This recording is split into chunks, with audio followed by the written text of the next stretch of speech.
Sebab masak bukan tugas saya. Jadi saya main handphone. Masak bukan tugas saya, Netflix. Masak bukan tugas saya, drama Korea. Masak bukan tugas saya, tengok Bollywood. Yang tu dapat dalil dari mana? Jadi keliru umat hari ini. Sebab apa?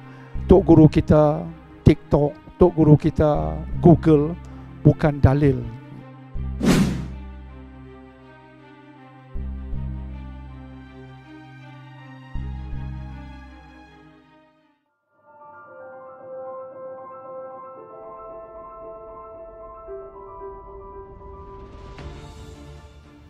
Siapa kena masak? Suami ke isteri?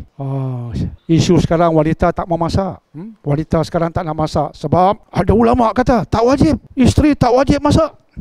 Yang kena masak sebenarnya suami. Suami yang kena jaga isteri. Tadi isteri buat apa? Nak tanya juga kan? Isteri buat apa? Isteri cuma melawar saja. Melawar saja. Tapi 24 jam melawar ya. Suami lah kungkang-kungkang kat dapur. Betul ke begitu? Akhirnya isteri bukan melawar saja.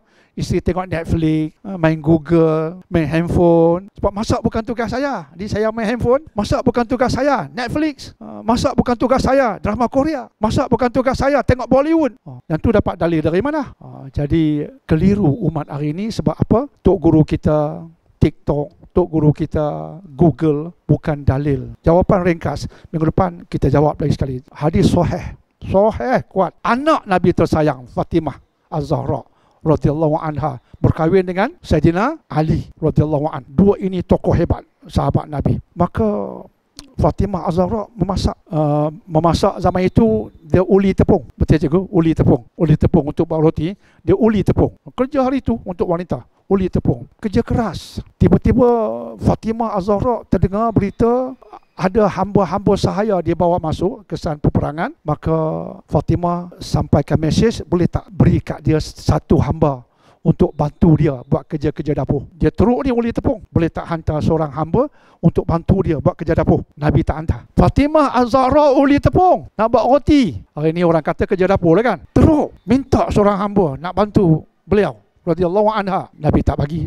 Tiba-tiba satu malam Nabi pergi. Ali dengan Fatimah tengah baring. Tengok Nabi datang, terus dua-dua bangun. Nabi kata, stay put, terus bangun, duduk di tempat kamu. Nabi pun ajar, tak payah hamba lah. Cuma amal wirid ini, sebelum tidur, amal wirid ini, dan teruslah kamu buat kerja yang kamu buat. Nabi tak katalah, ya Ali, sekarang yang uli tepung kamu. Dia tak ubah itu. Cuma dia kata, Fatimah sabar, tapi cuba amal zikir ini. Kamu amal zikir ini, InsyaAllah. Jadi minggu depan kita bincang zikir apa itu. Jadi insyaAllah ya. Jadi minggu depan jangan miss lah. Okay, tuan? Jangan miss. InsyaAllah. Minggu hadapan ya. Minggu depan. InsyaAllah. Okay? Okay. Kak Bipa okay? Okay? Jaga ni insyaAllah. Minggu depan jangan miss. Nak beritahu isteri apa zikir. InsyaAllah. Tapi penutup kena sebut juga. Suami bantu-bantulah juga. Lagi suami pun beronggeng, berzapin kan. Itulah. Macam itulah kita faham begitulah. InsyaAllah ya.